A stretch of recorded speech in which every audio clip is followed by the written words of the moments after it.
حي على الفلاح.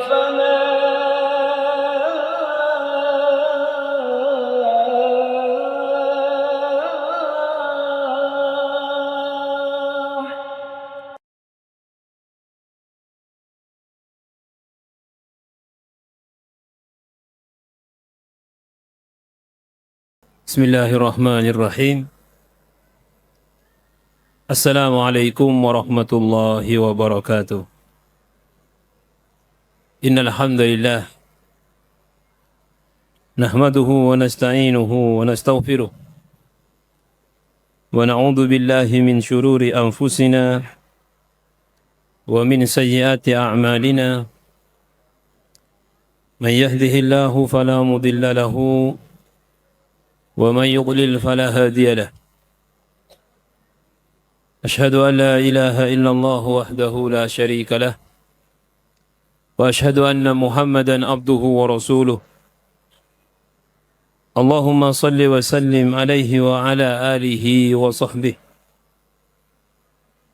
ومن دعا بدعوته ومن سار على نهجه. نوينا التعلم والتعليم والتذكر والتذكير والنفع والانتفاع والإفادة والاستفادة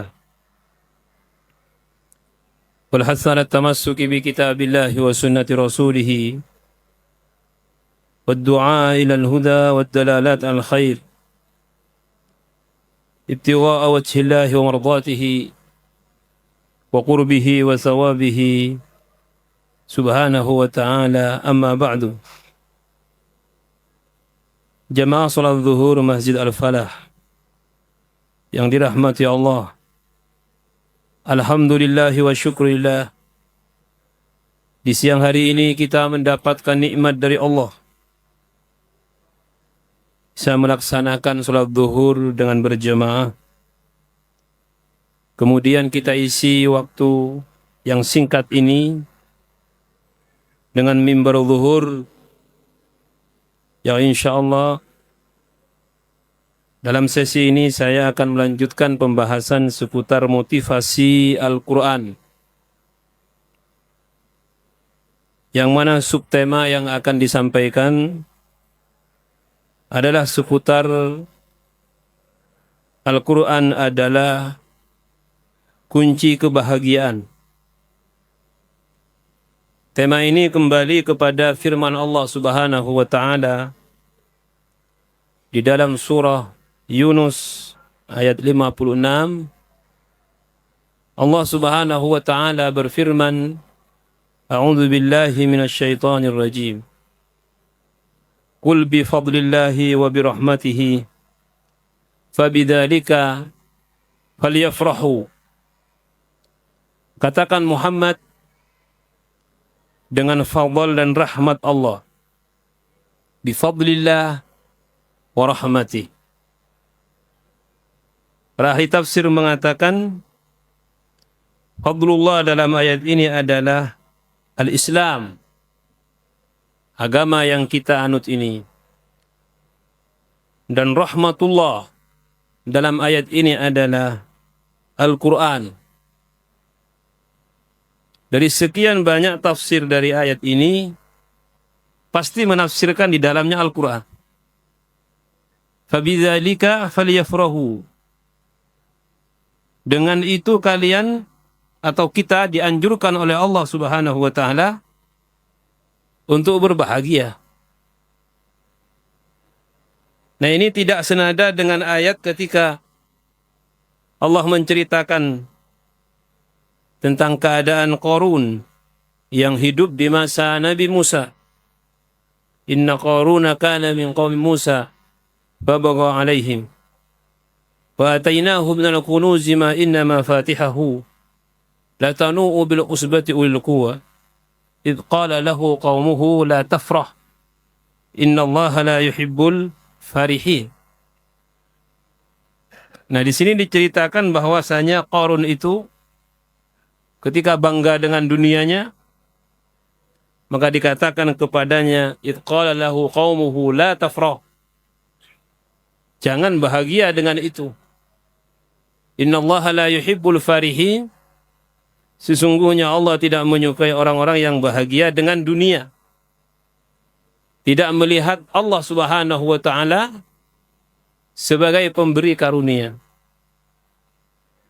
Nah, kembali kepada tema tadi bahwa Al-Quran sebagai kunci dari kebahagiaan. Karena kebahagiaan itu pada hakikatnya adalah perasaan yang dirasakan oleh jiwa kita, oleh hati kita.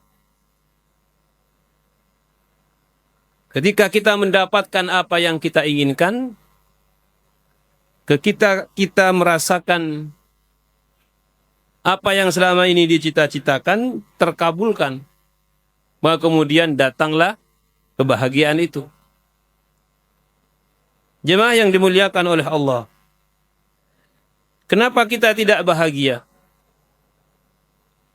Kita tidak bahagia minimal disebabkan oleh 4 perkara. Yang pertama, an-nasab. Karena ada satu hadis dari Nabi SAW, ma yusibul muslima min nasabin wala wasabin. Ini keadaan orang-orang yang tidak bahagia. Jadi orang-orang yang tidak bahagia itu ya karena pertama, ya merasakan an-nasab. Apa an-nasab? Adalah keletihan, kecapean yang dirasakan oleh badan. Itu nasab. Wala wasabin. Kemudian ada istilah wasab. Wasab itu biasanya dimaknai dengan sesuatu yang menimpa dirinya dari penyakit. Itu biasanya menjadikan seseorang tidak bahagia. Kemudian beliau juga, Nabi SAW memberitahukan dalam hadis ini, al-gham wala gham.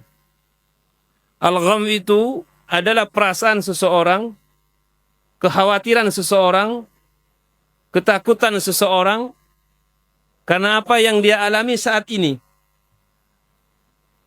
Orang saat ini merasakan satu fenomena, keadaan tertentu, dia kemudian tidak enak. Ini namanya gham.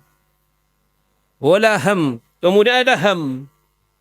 Al-hammu itu juga bermakna orang tidak bahagia, sedih, takut, khawatir, disebabkan sesuatu yang belum ada. Dia takut masa depannya. Besok, bagaimana kalau terjadi demikian? Bulan depan apa yang akan kita lakukan? Dia bingung dengan sesuatu yang akan datang. Ini menjadikan orang tidak bahagia juga. Ini dikatakan walaham. Nah, kalau kita bisa menyikapi ini dengan baik, maka Allah akan memberikan kita pahala. Kemudian disebutkan juga dalam hadis itu wala adza. Adza ini bisa bermakna gangguan. Kita diganggu oleh orang lain sehingga kita tidak bahagia. Nah, ketidakbahagiaan kita itu adalah disebabkan oleh hal-hal yang biasanya tidak bisa kita sikapi dengan baik. Nah, ketika kita mendapatkan ujian-ujian, fenomena-fenomena ini sehingga kita tidak bahagia, maka Al-Quran menjadi solusi. Bagaimana caranya kita mendapatkan kebahagiaan dari Al-Quran?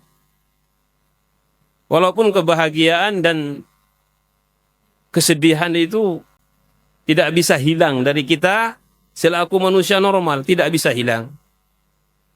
Apakah orang yang dekat dengan Al-Quran itu tidak sedih? Sedih, tapi sedihnya beda. Orang yang istiqomah memiliki bacaan Al-Quran yang dirutini, dia memiliki ujian yang sama, tapi beda kualitasnya. Contohnya, sama-sama stroke. Sama-sama stroke. Oleh Allah diuji dengan stroke, penyakit yang banyak menimpa kita di masa-masa sudah lanjut usia misalkan. Yang satunya Ahlul Quran, yang satunya bukan. Beda, sama penyakitnya tapi beda kualitasnya. Nah, Al-Quran memberikan pembedaan.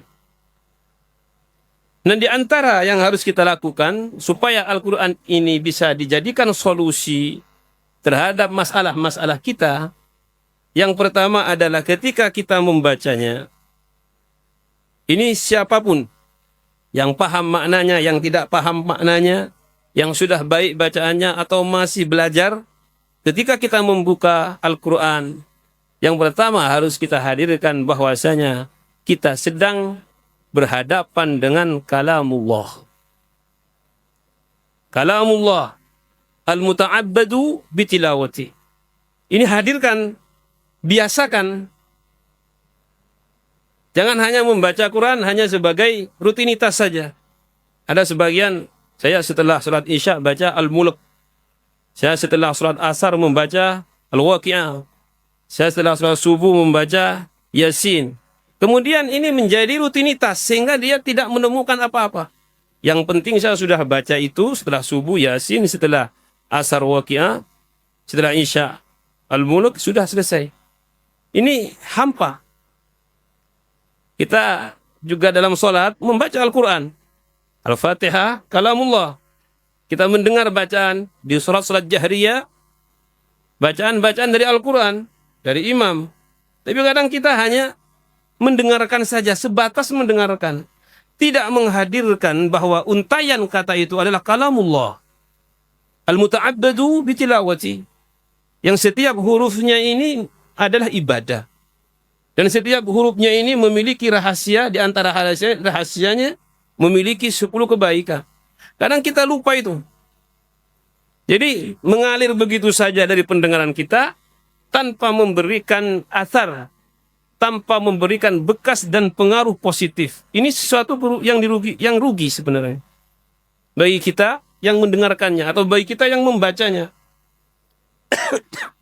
Maka upayakan supaya kita tidak sia-sia, supaya kita mendapatkan hal positif dari apa yang kita baca dari Al-Quran itu. Yang pertama, hadirkan lahir batin kita bahwa yang kita baca ini adalah kalamullah subhanahu wa ta'ala. Mukjizat yang masih tersisa hingga saat ini.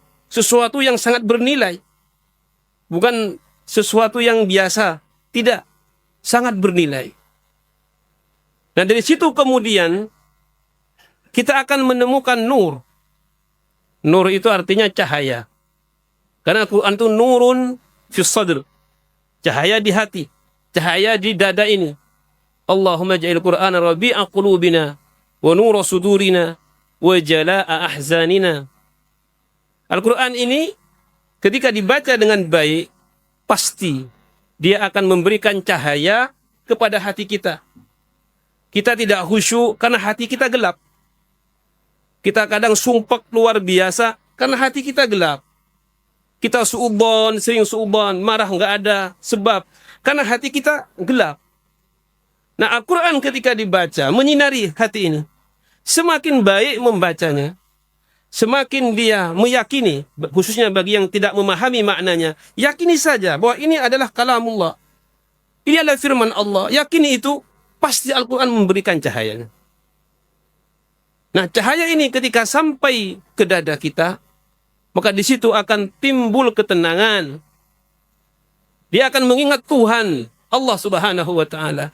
Ketika dia menyadari bahwa yang dibaca itu firman Allah, dia mengingat Allah subhanahu wa ta'ala. Dengan mengingat Allah, Allah akan memberikan melalui Quran ini ketenangan. Alladzina amanu wa tatma'innu qulubuhum lidzikrillah. Ala bidzikrillahi tatma'innul qulub.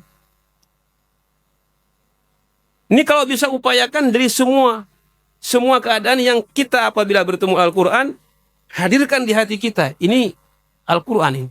Sehingga kita mampu membedakan. Terkadang kita tidak bisa membedakan. Suatu ketika saya ngajar hadis Riyadhus Shalihin, ada yang bertanya, Ustaz, ini Quran apa hadis? Jadi tidak bisa membedakan antara matan hadis dengan ayat Quran. Karena sama-sama bahasa Arab dan ibaratnya sama-sama bagus. Enggak. Orang yang sudah mampu membedakan antara Al-Quran dengan yang lainnya, maka dia pada hakikatnya telah menemukan sesuatu yang istimewa di Al-Quran itu. Karena Al-Quran tidak bisa disamakan dengan yang lain. Pasti berbeda.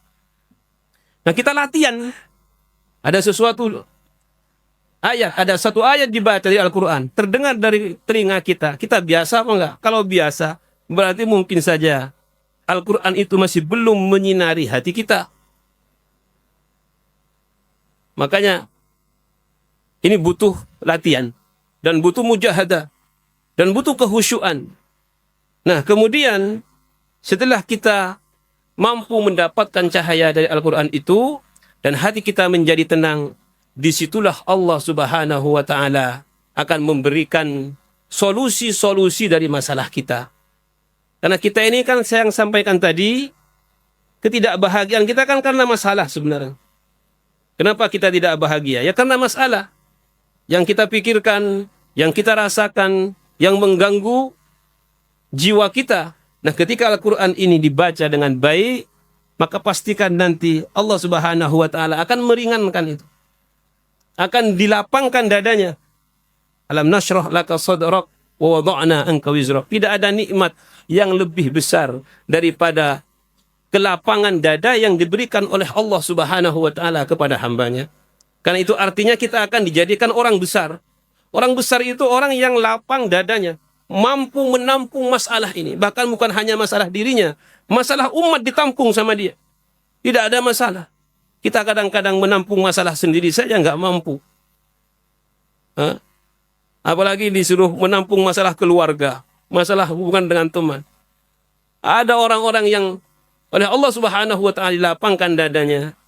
Dia bukan hanya menampung urusan dirinya, keluarganya, tapi umat ditampung oleh dia.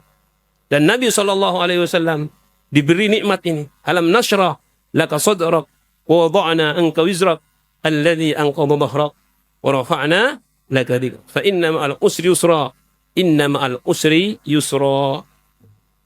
Nah, jemaah yang dimuliakan oleh Allah, mudah-mudahan kita bisa menemukan makna-makna, nilai-nilai dari Al-Quran yang kita baca, dari Al-Quran yang kita dengar, dimanapun kita mendengarnya. Mudah-mudahan kita mampu merasakan nur, merasakan solusi dari setiap ayat-ayat yang dibaca dari Al-Quran ini. Demikian mudah-mudahan menjadi motivasi kita untuk lebih baik dan lebih dekat dengan Al-Quran. Subhanakallahumma wa bihamdika asyhadu an la ilaha illa anta astaghfiruka wa atubu ilaik. Wal afu minkum. Wassalamu alaikum warahmatullahi wabarakatuh.